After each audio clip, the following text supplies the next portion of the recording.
Kunja Bihari.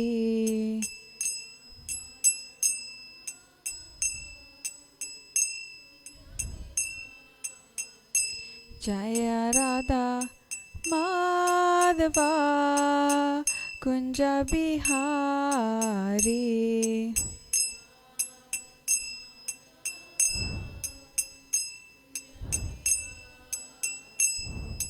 Gopi Janavallabha Girivaradari.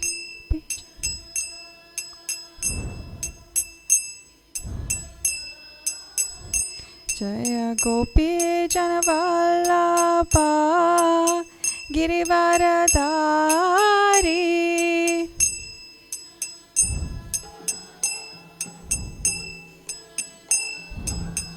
Yashodanandana Praje Janaranjana.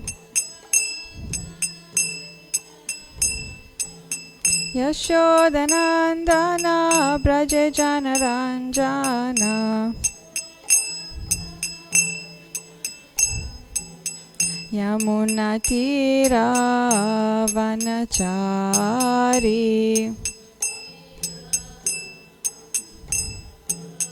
Yamuna Tira Vanachari.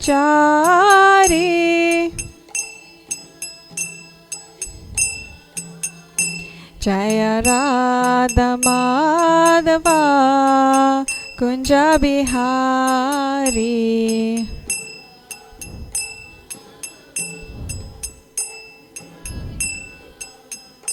Jaya Shri Krishna Chaitanya Prabhu Nityananda Shri Advaita Gadadara Shrivasadi Gaura Bhakta Vrinda.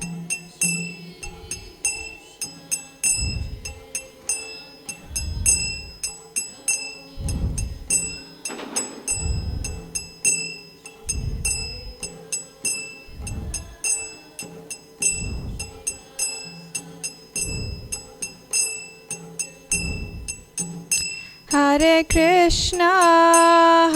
Krishna, Krishna Krishna, Hare Hare, Hare Rama, Rama Rama, Hare Hare.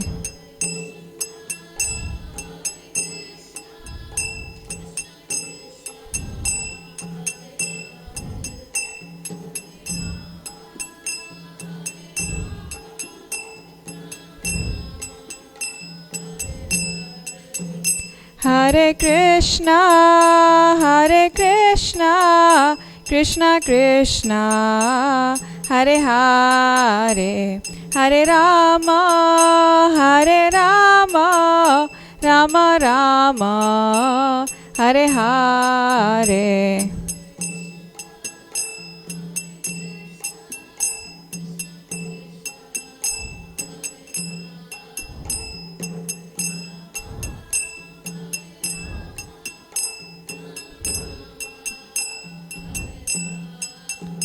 Hare Krishna, Krishna Krishna, Hare Hare, Hare Rama, Rama Rama, Hare Hare.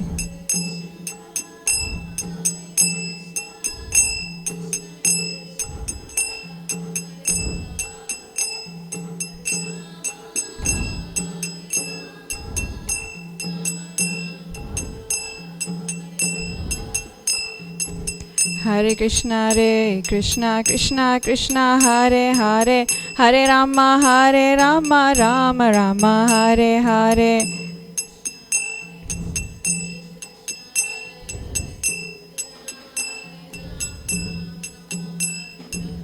Hare Krishna, Krishna Krishna, Hare Hare, Hare Rama, Rama Rama, Hare Hare.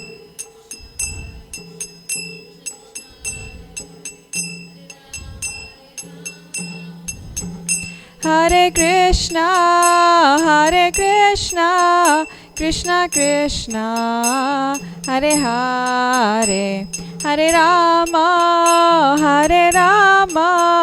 Rama Rama, Hare Hare.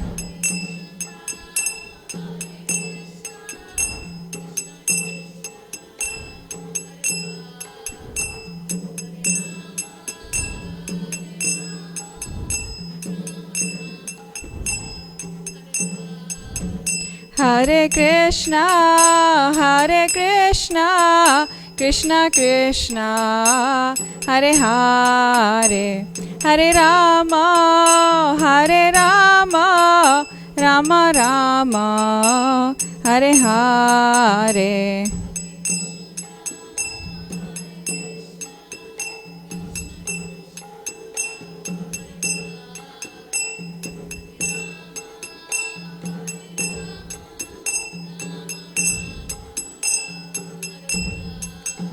Jaya Prabhupada, Jaya Prabhupada, Prabhupada, Jaya Prabhupada.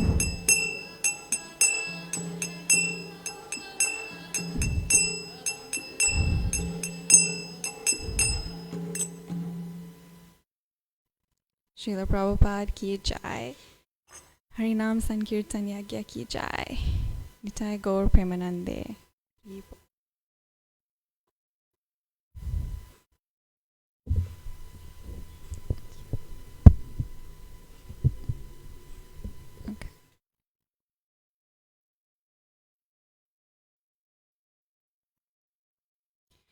Om Namo Bhagavate Vasudevaya. Om Namo Bhagavate Vasudevaya. Om Namo Bhagavate Vasudevaya.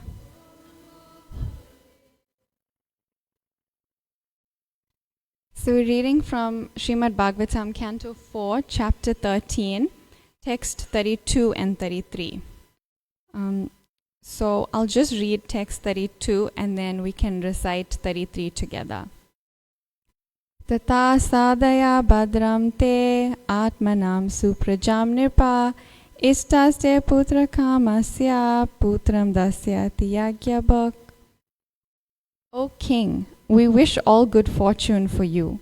You have no son, but if you pray at once to the Supreme Lord and ask for a son, and if you execute the sacrifice for that purpose, the enjoyer of the sacrifice, the Supreme Personality of Godhead, will fulfill your desire.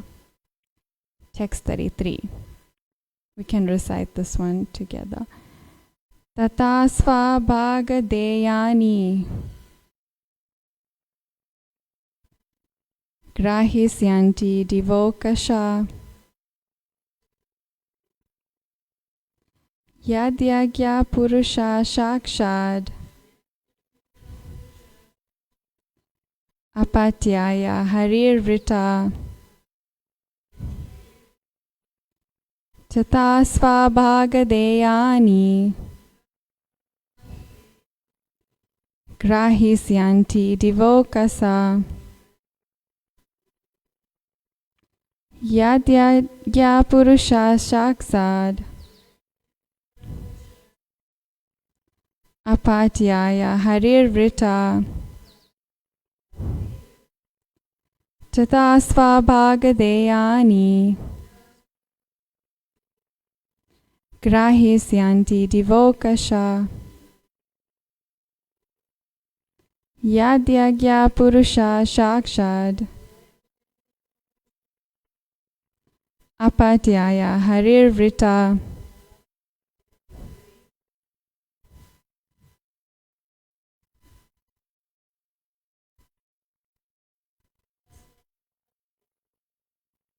tata svabhagadeyani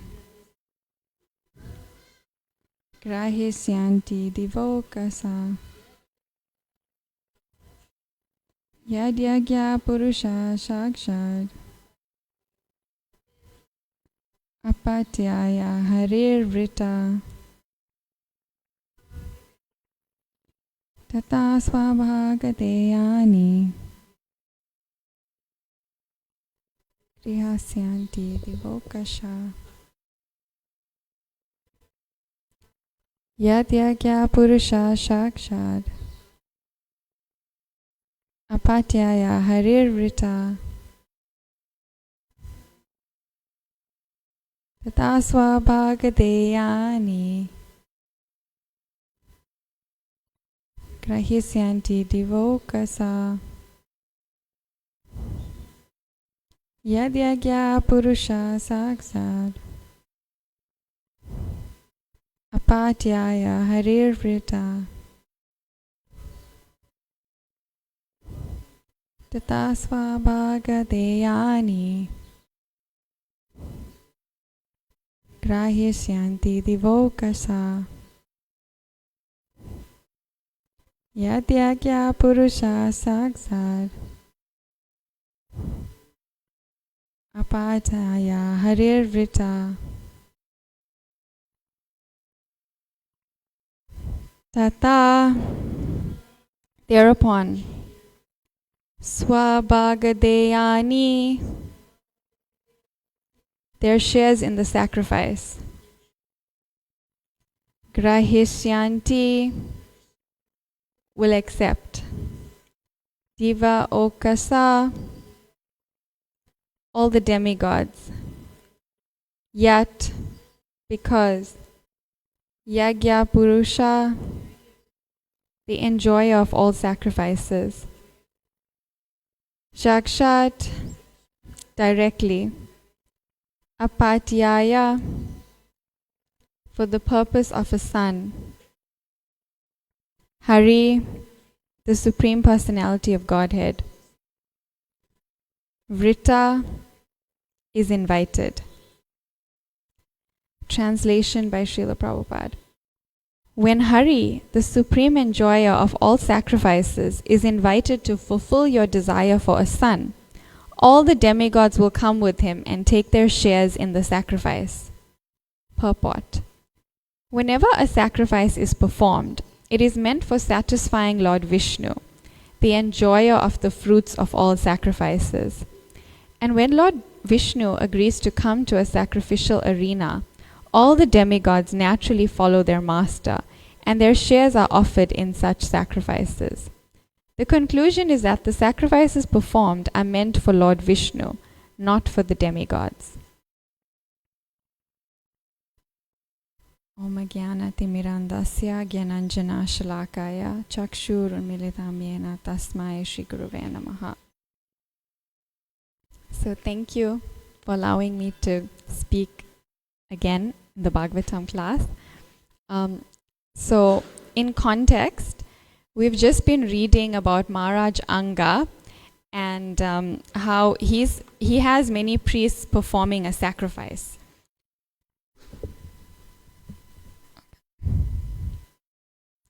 But the demigods were not accepting the offerings in the sacrifice. The priests didn't understand why this was so, because they had been executing everything according to the scripture. They are reciting all the mantras correctly and making all the offerings. So it was astonishing that the demigods were not there to accept. So Maharaj Anga eventually asked, what has happened? Why are they not accepting it? What sin have I committed? So the priest said that he didn't perform any sins in this current life. He was faultless. But in his previous life, he had sins. And he had sinned, and that's why he wasn't able to have a son in this life. So they advised him to pray to the Supreme Lord for a son. And when the Supreme Lord comes to the sacrifice and accepts the offering, then the demigods will naturally follow and accept their shares. So at the end of the purport, Srila Prabhupada said, the conclusion is that the sacrifices performed are meant for Lord Vishnu, not for the demigods. So we read in Bhagavad Gita, the same point is mentioned many times in Bhagavad Gita actually. In chapter 7, verse 23, it says, men of small intelligence worship the demigods, and their fruits are limited and temporary. Those who worship the demigods go to the planets of the demigods, but my devotees ultimately reach my supreme planet. In the purport of that verse, Srila Prabhupada completely refutes this idea that people have that no matter who you worship, we're going to the Supreme Lord. You can worship any demigod you want, but we're all going to go back to Krishna. This verse directly says the opposite, that each demigod has their own planet, and if we worship the demigods, we'll go there and not to the Supreme Planet. So, later in Bhagavad Gita, also in chapter 9, verse 23, it says, those who are devotees of other gods and who worship them with faith actually worship only me, O son of Kunti, but they do so in a wrong way. And I'll read the purport. Persons who are engaged in the worship of demigods are not very intelligent, although such worship is offered to me directly, Krishna says. For example, when a man pours water on the leaves and branches of a tree without pouring water on the root, he does so without sufficient knowledge or without observing regulative principles. Similarly, the process of rendering service to different parts of the body is to supply food to the stomach. The demigods are, so to speak, different officers and directors in the government of the Supreme Lord. One has to follow the laws made by the government, not by the officers or the directors. Similarly, everyone is to offer his worship to the Supreme Lord only. That will automatically satisfy the different officers and directors of the Lord. The officers and directors are engaged as representatives of the government, and to offer some bribe to the officers and directors is illegal. This is stated here as avidi purvakam. In other words, Krishna does not approve the unnecessary worship of the demigods. So in this analogy of the watering the tree, it's such a clear example that Krishna, the Supreme Lord, is the root, and the demigods are the leaves and branches. And when we want to satisfy the demigods, when we want to nourish the tree, we water the root, not the leaves and branches. So in order to satisfy the demigods, we should worship the Supreme Lord, and they'll automatically be satisfied. I was thinking a bit about how this is saying that all sacrifices performed must be offered to Krishna. And I was thinking how that doesn't just mean yagyas and pujas. Sacrifice is everything. You know, every single day we're doing a big sacrifice. Does anyone know what sacrifice that is? Well, most people are. 9 to 5, we're doing a big sacrifice. Holding down a job, it's a big sacrifice. But who is it offered to? Who is the offering for? In most cases, it's offered to ourselves. We're doing a sacrifice, and then we're offering the results to ourselves and enjoying the results of that sacrifice. Shri Shri Radha Radhanath ki jai, Shri Chaitanya Mahaprabhu ki jai, Shri Giriraj Govardhan ki jai, Srila Prabhupada ki jai.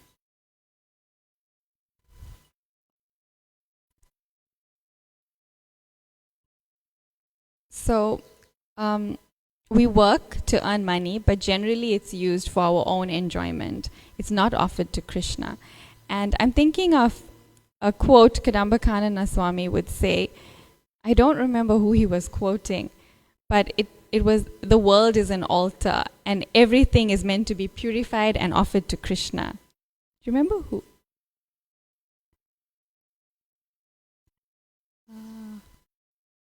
Oh, so he's okay. I was wondering, but I just remember that the world is an altar, and everything is meant to be purified and offered to Krishna. So just like when we offer food, we cut out parts that can't be offered, like peels for fruit, and we offer the best, the purified part to Krishna. So just like that, we need to do that with our lives. I was thinking of the many ways in which we can offer ourselves to Krishna. We can offer different aspects of our lives to Krishna. in the Shastra it says we engage prana, artha, diya and vacha. So prana is our energy. We engage all our energy in serving Krishna. Artha is our possessions. So we engage our wealth or whatever we own, we can somehow use it in service to Krishna. Diya, our intelligence. We can use our intelligence by studying the scripture and deeply contemplating Krishna conscious philosophy. And that's how we offer our intelligence to Krishna. And vacha, our words. We can offer our words by glorifying Krishna, chanting the holy names, preaching Krishna's glories, especially since the book marathon is coming up. So that's a good opportunity to engage actually all of this. Our energy, a lot of energy is spent in book distribution. Our words, our intelligence to think of more greater and greater ways to distribute books, our possessions, our cars, our book bags, everything can be used to worship Krishna. So in that way, our work, our wealth, our talents, we see so many talents being offered to Krishna. Just every single day on the altar, we see this creative genius of the pujaris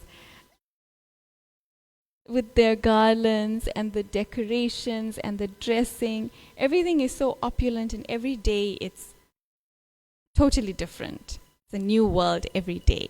And I remember Rukmini mentioned a few days ago that you can use the same materials to dress the deity, but the deity will look different. And I was thinking it's probably because, this is my speculation, but the deity is reciprocating with the person that's worshipping. So the deity will be in a different mood or in a different,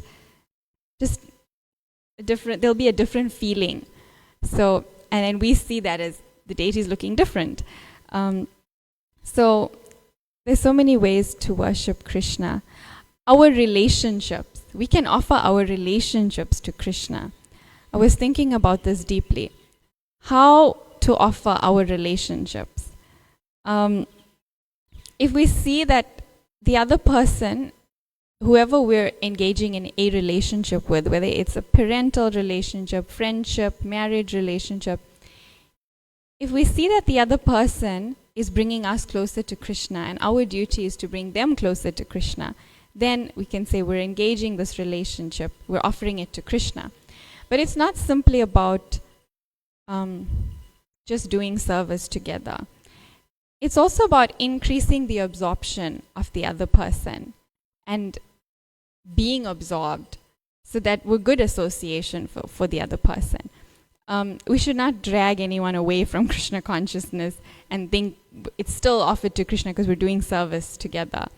So I was thinking about that. Like when I look at a parent and child relationship, it's so beautiful because the parent wants to, the parent sees the child firstly as someone who is making them deeper in Krishna consciousness, because they have to learn all these transcendental qualities like patience, tolerance, forgiveness, selflessness. These are all transcendental qualities, and parents learn it just by having a child. And the parent is giving Krishna consciousness by trying to absorb the child in Krishna consciousness. You see, parents try to tell their children really enlivening stories to capture them and captivate them. Otherwise, they'll be distracted by something. So they're trying to increase the absorption. And even though it seems like children may not increase the absorption of parents, they help them develop very, very deep qualities which will increase their absorption. So like this, all of our different aspects of our lives can be offered to Krishna. And then I was thinking, that's how we engage different aspects. But then we need to go a step deeper and make that pure, make the offering pure, because we could be engaging all these things in Krishna's service, but half-heartedly. Each thing is engaged in Krishna's service. So what does it mean to offer something to Krishna fully? So we have the description from Bhakti Rasamrita Sindhu, Anyabilasita sunyam jnana karmadhyanavritam anukulyena krishnanu shilanam bhaktir uttama. When first-class devotional service develops, one must be devoid of all material desires, knowledge obtained by monistic philosophy, and fruitive action. The devotee must constantly serve Krishna favorably, as Krishna desires. So, this is a very elevated state to get to. Currently, we're mixed. Everything we do has some material desire behind it. We may give 50% to Krishna, but keep 50% for ourselves. Or we may give 75% and 25% for ourselves. So somehow, we're mixed right now. We're not able to offer everything to Krishna. But it's a gradual process. We're meant to increase how pure that offering is over time. We're meant to give more and more to Krishna over time. And so we're slowly meant to increase the quality and quantity of our offering. And it's not just about making bigger and bigger offerings. It's more about offering our whole selves. So whatever our capacity is, let it all be used in Krishna's service. So I always think of the story of Hanuman and the squirrel. So Hanuman was lifting huge boulders to try and build a bridge to Lanka. And the squirrel was moving tiny grains. And it may have looked like, what is the squirrel actually doing? Is it actually contributing anything to this, to the service? But Lord Ram actually appreciated both offerings equally. He said that Hanuman was engaging his full propensity in serving, but so was the squirrel. That was what the squirrel could do, and the squirrel could still make an offering. So we may not be able to make huge offerings on our own, but we can be a part of it if we're engaging our full self and all our energy. So it's about just engaging our full capacity. It's kind of like giving money. If someone has 1,000 rand and they donate 200 rand to Krishna, that's great. But if someone has 100 rand and they give 100 rand to Krishna, that's actually even greater, because it seems like this is a smaller offering because it's less money. But the second person has given everything, has surrendered fully, and the first person has surrendered partially. So we can think of it like that in terms of how much we're offering ourselves to Krishna. I was just thinking of my former days when I just joined Krishna consciousness. And there was some chanting, like I was trying to increase my chanting, but also I had my whole other lifestyle of, going out to dinner after work and just being free, having like a social life. And then over time, as the rounds increased, I realized one of those things has to go. Something has to go. They can't coexist for too long. So, and thankfully, it was the mundane socializing that went, but it just wasn't possible. I was trying to do it all, but it was not possible. So over time, these things, they leave us. And actually, it happens with higher taste. I was thinking about it and I said, if I was getting the opportunity to associate with pure devotees, so then there wouldn't be taste for socializing with, materialists in one sense. If you have higher taste, then we can easily give up lower tastes. But it takes time, and it's a very gradual process.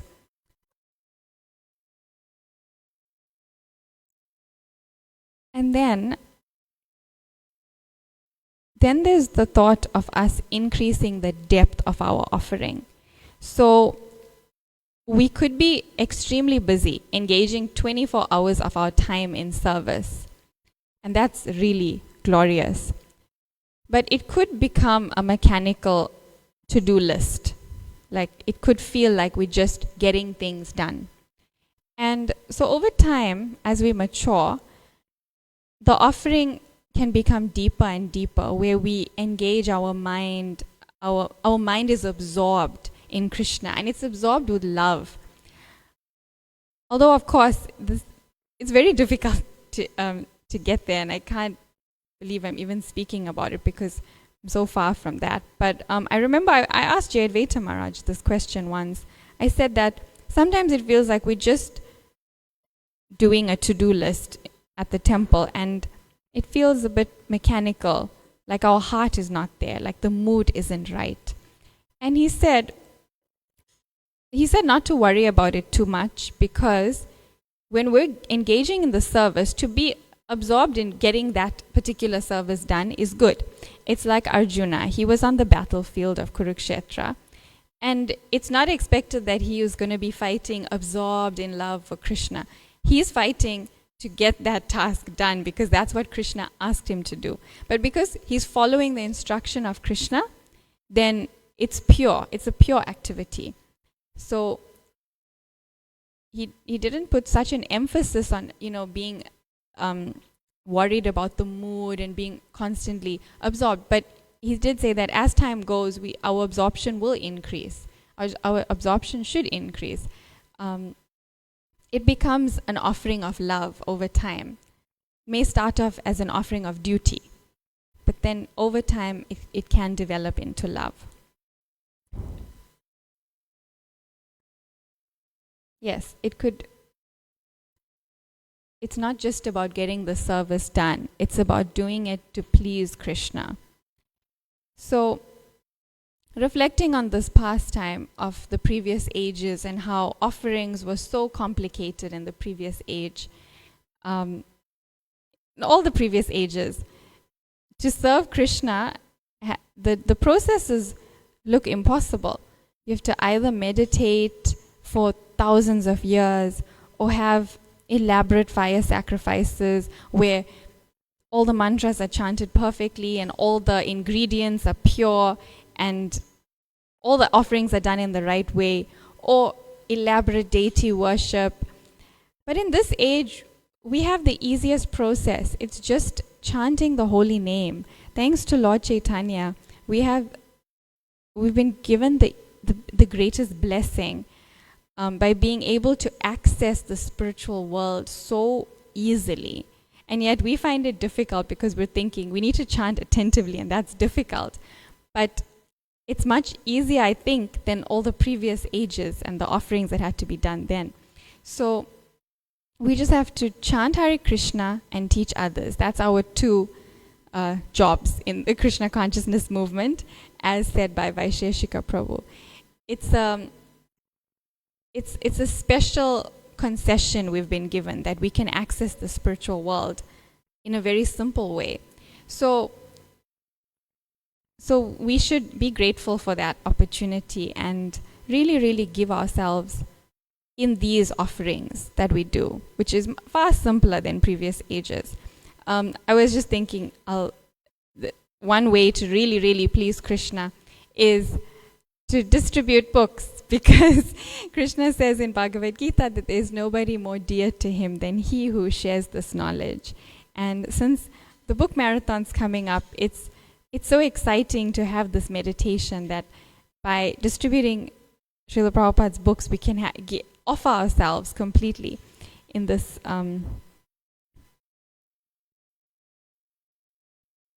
sacrifice, this big yagya.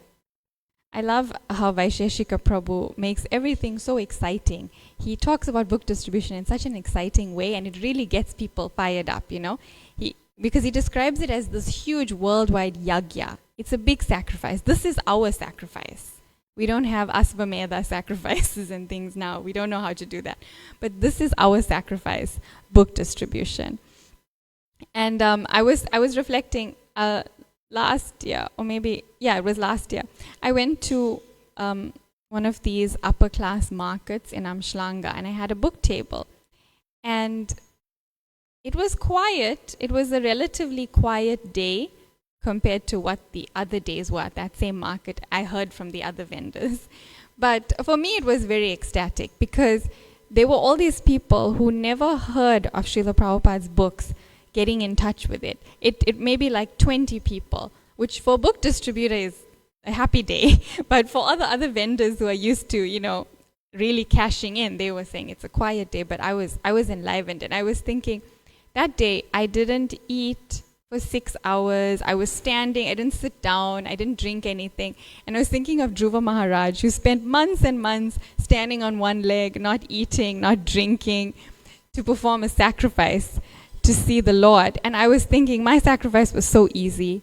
It was just a short period of time, but it pleases Krishna. And I think I heard this quoted that Srila Prabhupada said that you can get the same benefit of doing thousands and thousands of years of, I think it's meditation, by just going out on Sankirtan for 2 days. So it's the same benefit is there. So it's very inspiring. I thought, wow, I'm getting this benefit just by making a small sacrifice, because really it is, compared to what we gain, it is a small sacrifice, because we gain the spiritual world from sharing Srila Prabhupada's books.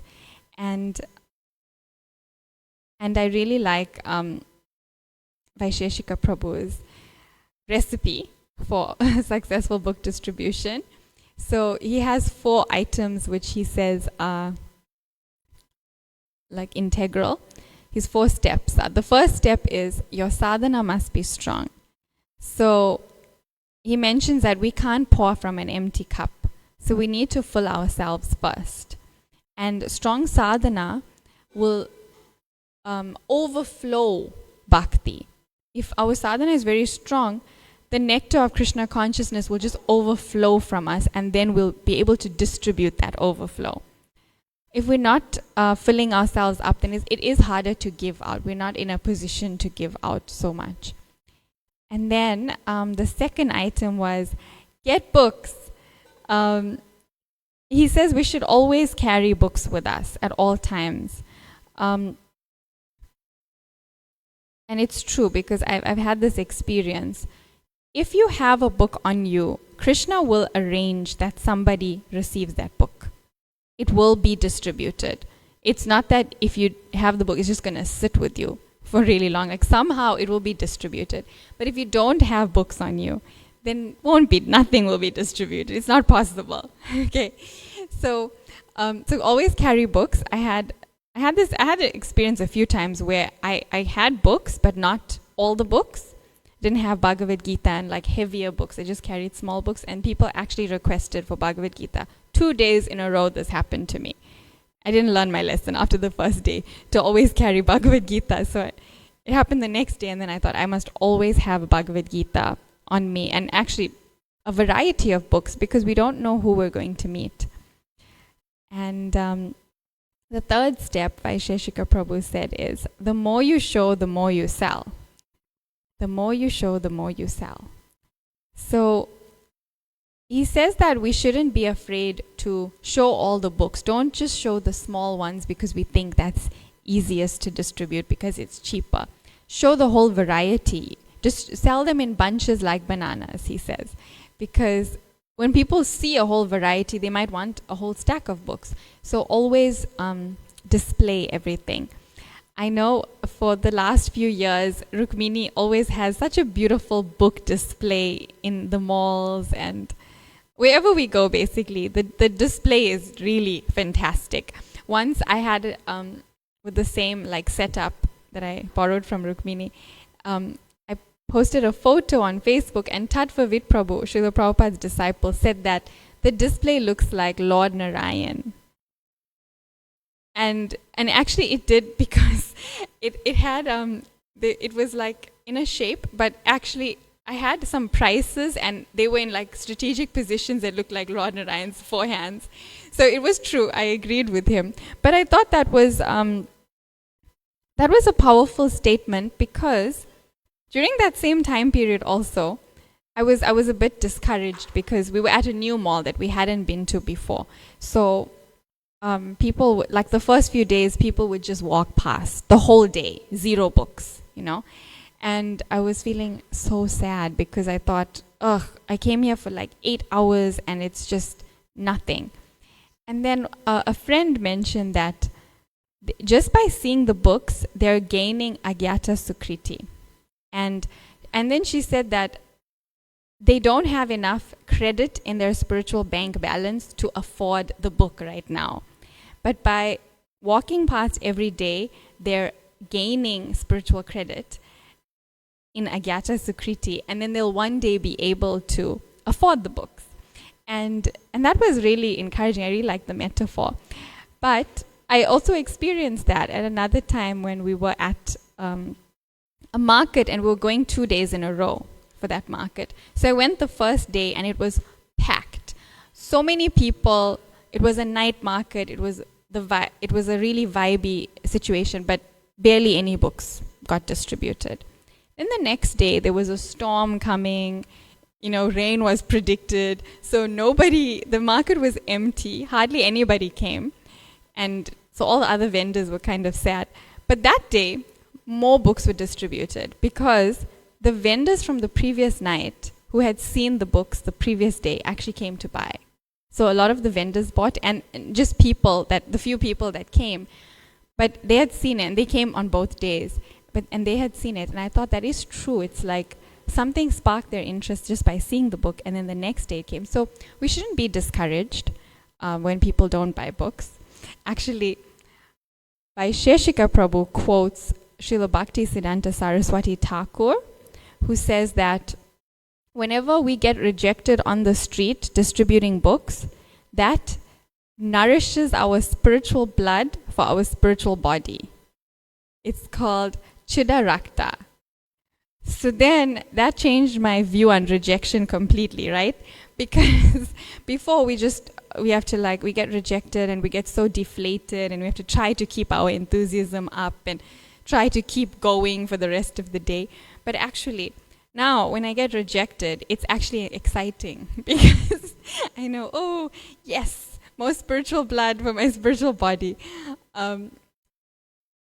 So just the endeavor is so purifying, even if no books are distributed. I know there's a place that Srila Prabhupada said, just by thinking of devotional service, it equals liberation. So what to speak of if we're actually doing? So even with book distribution, if you just think of it and make plans for it, but somehow it doesn't happen, it's already liberation because we're trying, Krishna sees that endeavor, that we're trying to do it. I felt like that recently because I haven't been distributing books for recently, but I'm always thinking about it somehow, and I'm thinking, okay, let the opportune moment come when I can get back into it and distribute more and more books. I did this challenge a few years ago of distributing books 108 days in a row. I took a vow and to do at least one book every day for 108 days. And after that, I thought, why did I stop? Like I lost momentum by stopping that because that was so enlivening. And it was a way to feel Krishna's presence every day. I felt like that connection with Krishna, that every day I was going out trying something that seemed impossible because so many days we go on book distribution and nothing gets distributed. But every day going out and trying, and Krishna was communicating through all these different people that were coming. I felt like he was reciprocating. And then when I ended that, I just feel foolish now for having not continued, because I think that if we try to do it every single day, Krishna will arrange. Somehow, he will arrange that something happens. And another thing I noticed from that experience was that in that 108 days, I met people who were at different points in their spiritual journey. So some people were like, what's that about? Okay, it's 20 Rand. Okay, I'll take it. So just slightly interested. Some people were more interested. Oh yes, what's this about? Okay, cool. And bought the books. Some people had already received books from somewhere, some other person. And then they see the books and they say, oh, I have this one, I have that one, can I get this one? And then they want to, where are you guys? What is this? And then they want to come to the temple. So they start coming to the temple. So every day we're meeting people at different points in their journey. And that's all we're actually meant to do. We're meant to just take them that one step further. It might not be that, okay, we meet someone on the street and then we cultivate them and then they become a fully fledged devotee and they do everything. That may not happen realistically. It's not that every time we distribute a book, that person's going to immediately become a devotee and start practicing Krishna consciousness. But if we can just take them one step further from where they previously were. So if they saw a book and rejected it, that's already a step further from not seeing the book, right? Then if they accepted a book from after having previously rejected it, that's a step further. And then if they actually read the book, if they inquire and want to keep in contact, if they want to come to temple, these are all steps that they're taking. And we can just help them and assist them on that journey. But it's also that it's not going to be one person that takes them from start to finish of their spiritual life. Lord Chaitanya will send different agents at different times for these people in their situation, for what they can handle. So in that way, we can be detached and not be controlling and think like, this is my endeavor, because it's really not. It's Krishna. And then the last point on Vaisheshika Prabhu's list is, you must organize. So this one is something we may not do all the time very well. I mean, we try. But I know I like to keep everything organized, but I also know that the Sankirtan devotees are ecstatic. And when they're out there on the street and books are just flying out of their hands and, it's so ecstatic, nobody's keeping count. So, but I encourage everyone, please organize, because it's easier to just keep track of everything. Just count the books beforehand, count them afterwards, see how much Lakshmi is due, see how much Lakshmi we get. It's all important, actually. Vaisheshika Prabhu says that with organization, it's like sharpening the sword. If you try to cut a tree with a blunt saw, whatever, it's going to take very long. But if you just spend 5 minutes sharpening it, you can do it very quickly. So that's what organization does for us. It can make our tallying of books and keeping track of everything easier if we just organize. We just take a little bit extra time at the beginning to organize. Or it can be chaotic and take much longer if we're not organized. So that's just some good tips from Vaisheshika Prabhu, who is extremely organized. He is amazing. He runs a worldwide campaign every year for everything. Bhadra Purnima, Gaur Purnima with the CC marathon, and then the Live to Give campaign. So it's book distribution all throughout the year, and it's worldwide, and they keep track of the scores, and they keep track of everything perfectly. So it really pays to be organized. And also, another really important point that Vaisheshika Prabhu mentions is to go out and just touch the pavement. If someone has not gone on books before and they're afraid, because it is nerve-wracking to talk to strangers, just don't have the idea you're going on books. Just go out and touch the pavement, and then your goal is complete. So there's no pressure. If you somehow distribute some books, if someone sees a book in your hand and asks about it and takes the book, that's extra. That's more than what we expect. So that's a very encouraging statement, because book distribution is actually for everyone. It's the heartbeat of the movement. It's our family business. Vaisheshika Prabhu has the book, extremely inspiring book, one of my favorites, called Our Family Business. And it made me feel like, when I was reading it, it made me feel like he was speaking to this ISKCON family that we have, and say that this is our family business. Not in like the corporate sense of business and what you think of business, but this is like our natural occupation. It's something that naturally happens. Like when when like a boy and girl talk to each other, they'll naturally become attracted to each other. So our natural thing is we share Krishna consciousness. We distribute books. Of course, there's many ways to share Krishna consciousness that isn't directly distributing books. But book distribution is such an enlivening experience that everybody should do it at least once. So I hope I've encouraged you and myself to go out on books.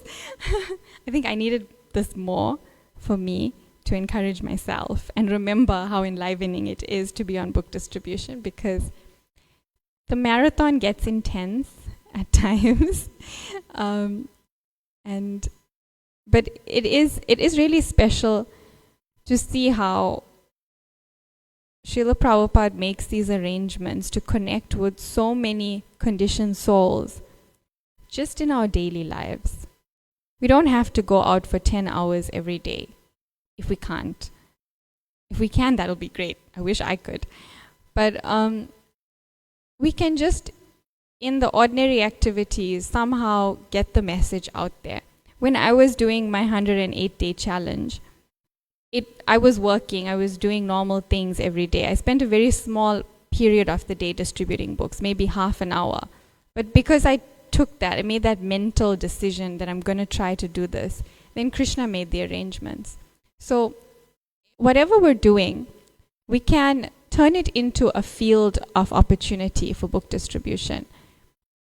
Like if we're at work, we can turn that into a place where we distribute books, to our colleagues, share something about the books with them, just with our friends, with our family. If they're not practicing Krishna consciousness, they might be interested to know what we're doing, what we spend so much of our time doing. So there's newer and newer ways to distribute books online. Just these days, posting a photo of a book online goes a long way. People are so interested in just seeing a book online that they immediately want to know, what is this book? How can I get it? So even just from relaxing, scrolling on our smartphone, we can distribute some books. So I think I'll end there and see if there's any comments or questions or any Sankirtan stories anybody wants to share. Charu.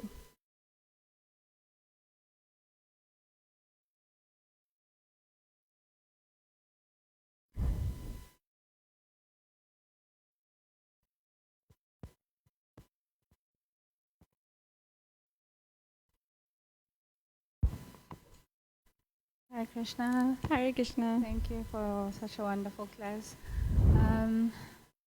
No Sankirtan stories. I've always had a fear of being rejected.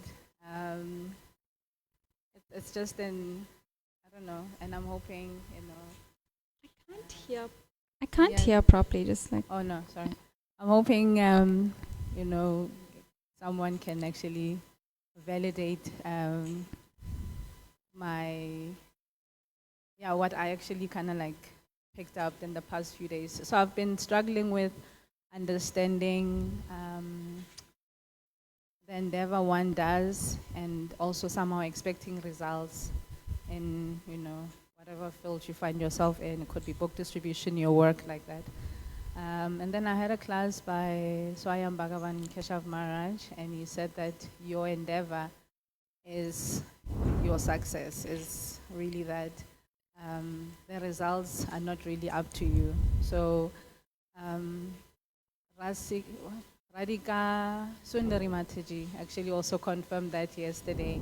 So now thinking of what you're saying now about book distribution, how daunting it can be, and for me it's always been, I can't handle rejection, like I really can't. But just thinking about that when you place yourself in a position where you're distributing books, thinking that whether this person takes the book or not, that act on its own, according to Krishna, is enough. He will, take care of the rest. So if the person takes the book, it's Krishna's mercy. And if he doesn't, you shouldn't be disheartened, I guess. So I'm hoping, do I have the right idea? Rukmini, Ranga, Yeah. Surabhi, anybody else?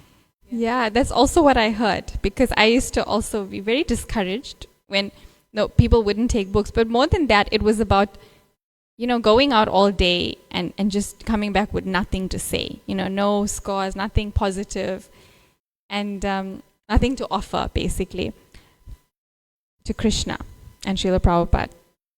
But then I had a conversation with someone who said that, this is what Arjuna had to do. He had to fight and be detached from the results. That was his duty. Krishna said, your duty is to fight. I'll take care of the rest. So this is our fight. The battlefield is the world. We are trying to fight Maya by using the weapon of Prabhupada's books, weapons of mass instruction. So, and that's our fighting weapon. If we win or we lose, it's actually always a win. And I think I watched the same lecture by Keshav Maharaj that you're talking about, because I also, just like a few days ago, same topic about success and failure and about the results. And somebody did ask him that, how do we know that we've given it our all? Because sometimes we could just fail because we're not giving it our best effort. Like if I go out and I see a bunch of people looking at the books, but I just don't talk to them, or if I just don't, I'm just like disengaged, like I'm not interested in you, then I'm not giving my best effort. Because as a book distributor, they're looking, they're engaged, I should, at least show up, show them the book, and then what happens naturally. I may be an introvert or an extrovert, but somehow I must be like favorably disposed to them, and then I can say that's my best effort. I can't go out, be disengaged or rude to people, and then come back and say, well, I went out, I gave it my best effort. So yeah, and he did say that if we know we have done our best, then that's enough. It's really about us giving it our all from ourselves. And someone asked about humility. Like out of humility, we always think we could have done better. So this was a pujari, and she said, I always think I could have dressed Krishna better, or I could have done something else to dress him like more beautifully. And he said that's there, but if you've honestly done the best that you can, that effort is enough. Yeah.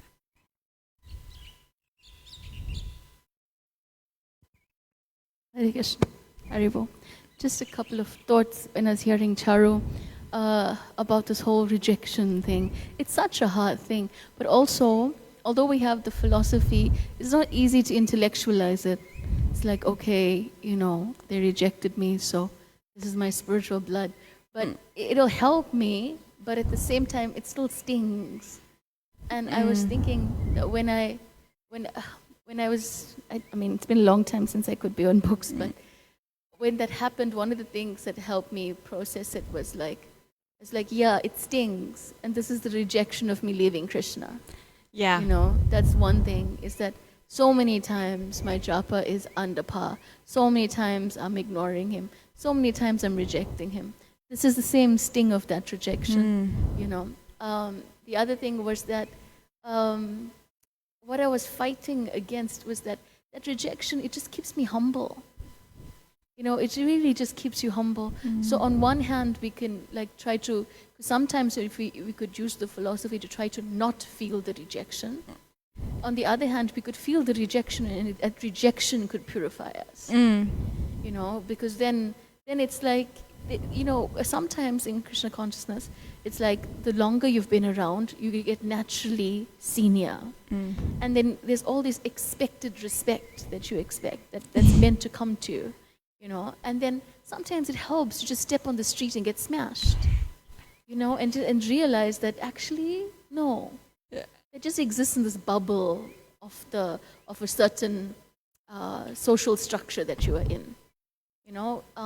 That's why I've felt that sometimes you can feel the presence of Krishna more, and this is, I'm saying it as my opinion, you can feel the presence of Krishna more sometimes in 10 minutes of book distribution than dressing the deities on the altar, because you can dress Krishna on the altar and he'll accept whatever you put. Sometimes he may give you a slap, inverted commas, but he may accept whatever you put. But when you're on the street and you have to pray to Krishna in the heart, give me the words now, because I don't have them. then you have to see Krishna manifest, move, and act. So it's we risk the rejection. In order to experience Krishna in the book distribution, we have to risk the rejection. So that's what I was thinking about. And then something that you were mentioning earlier is that offering out relationships. I was thinking that one way it's not necessarily that we'll have deep offering relationships with everybody, but one way that we can offer our relationships is just by being encouraging. Because like we can serve, if we're serving together, that's offering the relationship you mentioned.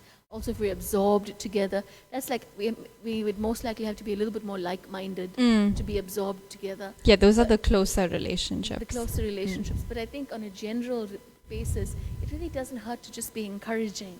And that in itself is a sacrifice, because it inspires the other person's Krishna consciousness. It is a legitimate sacrifice to Krishna, making that relationship a sacrifice. That's actually a really good point. I'm so glad you brought that up, because it actually applies to a certain area of my life. So that is so true about encouraging and offering that, because I was always thinking of offering your relationships. I'm thinking of the closest ones, because even those somehow can get tainted by material. Just the ego gets in the way, and material expectations of another person, even though we're all devotees. But even just anyone, to offer that encouragement. And sometimes it is a sacrifice, because it may not come naturally to just be encouraging, but to keep encouraging. I mean, that's why certain people are distant from you, because they're not in your close circle, and there's reasons for that. But then to continue to encourage despite anything, that's very advanced level. I really liked the points about rejection also, because it does keep us humble.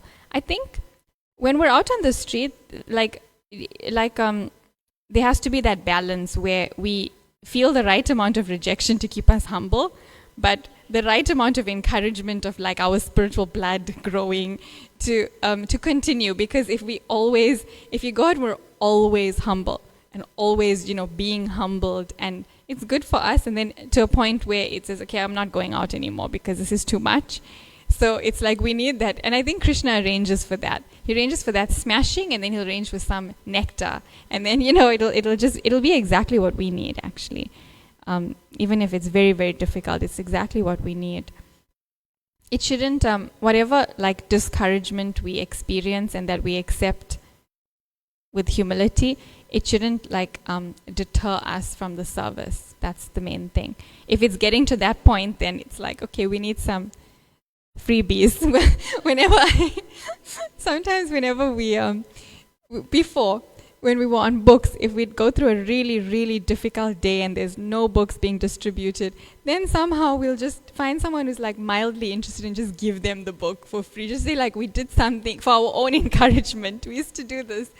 And I mean, I don't want to continue doing that because the books are so valuable. But that was the beginning. Like sometimes you just get out there, you just want to like say I did something and I gave Krishna consciousness, even if you gave the book for free and you paid for it just to. I know Vibhu Prabhu said that that's how he started also. Hare Krishna. I don't have much to say, but for Charu, you just concentrate on the positive. Rejection is there, but whoever don't take the book, at least they got to see the book or touch the book, so they'll also make spiritual advancement. But concentrate on the positivity that somebody took a book, you actually gave Krishna to somebody, and just by them reading the book, they will actually become Krishna conscious, and may become devotees or will become devotees in time. So just concentrate on the positive. Hare Krishna. Yeah, thank you. And I want to make this one last point before we end that I forgot to say. When I described that altar, of the books, and looking like Lord Narayan, and how people were seeing that, they were actually taking darshan. So like you mentioned, that when they touch the book, when they see the book, they're actually taking darshan of Krishna in some way, even if Krishna is not on the cover of the book, because they're associating with Prabhupada's books. So it is a darshan, and like with people coming to take darshan of the deity, some may understand what's going on, some may not. Some may see the deity as just a statue, and everyone, but over time, these things change. So it is that was an altar of Lord Vishnu. I consider the book table my altar. That's like Rukmini considers the stage her altar, because it really is. And so, yeah, we can all offer something on our altars. Hare Krishna. Rantaraj Srimad Bhagavatam ki jai. Srila Prabhupada ki jai.